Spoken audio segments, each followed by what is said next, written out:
Today on Power Level Official, we will be ranking all the characters from the Pilaf Saga from weakest to strongest. At number 20 at the weak spot, we have Master Roshi's turtle. What can you really say about a turtle? It's slow, it's weak, it can't attack. At number 19, we've got the character everyone loves and Yamcha's companion, Puar. Puar is a nice cat in general, but untransformed, he's pretty useless. He's a cat and he can't really attack, so that's why we put him at number 19. Next, we've got Oolong, in which you'd either love or hate. Honestly, in my opinion, I like the character. He's nasty, he has different personalities than others, and he's a pig. Then again, pigs are usually weak, so that's why we put him at this spot, at number 18, and his power level is 3. Next, we've got one of the most important characters in the whole franchise and the second person you'll meet. She is the one that started Goku's many adventures, and although she is important, she's not very strong. She is a human, so she is stronger than a cat and a pig, but a normal human's power level is 4, and hers is 3.6. At number 16, we have the transformed version of Oolong, in which he used his power to torment a village. And although he is weaker than a normal human, and he could easily be stopped, he used the power of fear to scare these villagers. There may be people who disagree with my next answer, but it's Puar transformed. The reason we put Puar in front of Oolong's transformed is because even he said that he could hold longer than 5 minutes, and only Oolong could hold for 5 minutes. So that's why we put Puar over Oolong. Next, we've got the main villain in the saga, Emperor Pilaf. He's not strong like the other villains you may see in Dragon Ball. He does have some tricks up his sleeve though, like traps in his palace, and he does have 2 agents that help him, Agent Mai and Agent Shu. He's also very small, so that's also why we put him this low. Which brings us to our next person on the list, Agent Shu. We put Shu under Mai though because he seems to be more afraid. Because whenever Emperor Pilaf tells him to do a mission, he's always more scared. He does carry a sword on his back though. At number 12, we have Mai. Mai is so afraid when Emperor Pilaf tells her to do a mission, but she's more loyal. Also, she's taller than Shu, which would be an advantage in a fight. So that's why we placed Mai over Shu. Next, we've got number 11, Bear Thief. He's not really a character that you see much in the show. He's just appeared in episode 2.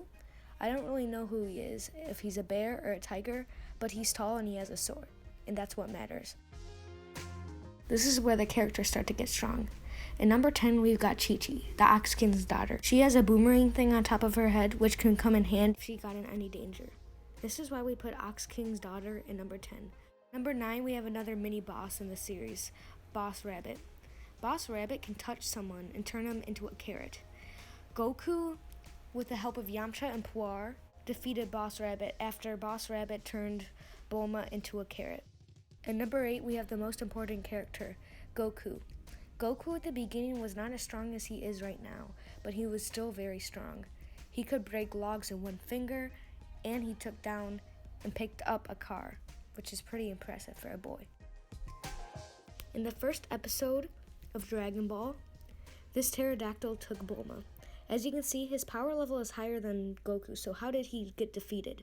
Goku had to use his power pole to defeat him.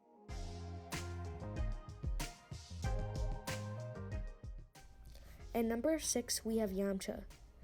Yamcha is the only competition Goku really ever had. Yamcha and his wolfing fist ended up at a power level of 13. Yamcha was a very powerful character. You can look forward to him in future sagas. Goku at the end of the saga ended up with a power level of 13, which is 3 more than he did at the beginning of the saga. Plus his Kamehameha wave, it's at a 3 power level, which now makes him sit at 16, which is pretty strong for this saga at least. At number 4, we have the kind-hearted Ox King. The Ox King is the father of Chi-Chi, in which they live in a palace together. Ox King is very strong, and that was actually one of the pupils of Master Roshi at one point, which also shows his strength. Next, we've got the well-known Master Roshi, who had pupils of Ox King and Gohan, which is Goku's dad. Master Roshi is a very powerful character, and as you can see through this saga, he has a lot of strength. Sitting in our number 2 spot is Great Ape Goku. Goku, at the second last episode, was trapped in a cage from Pilaf, And when he looked at the moon, he turned into a great ape. He went on a rampage and destroyed almost everything in his path, and why he sat at power level 120. And in our number 1 spot, you might have guessed it, you might have not, it is Buff Master Roshi. Buff Master Roshi is very, very powerful. Trust me. He literally destroyed a whole fire with a Kamehameha wave. That adds 30 points to his power level, so his power level set at 160. So that was my power level video on all of the characters in Dragon Ball. If you want to see more power levels, click on my YouTube channel below, and I will have more videos series like this, where we rank characters from sagas. Who knows, Buff Master Roshi might not even be number 1. Maybe not even number 2 or 3. Stay tuned. Bye.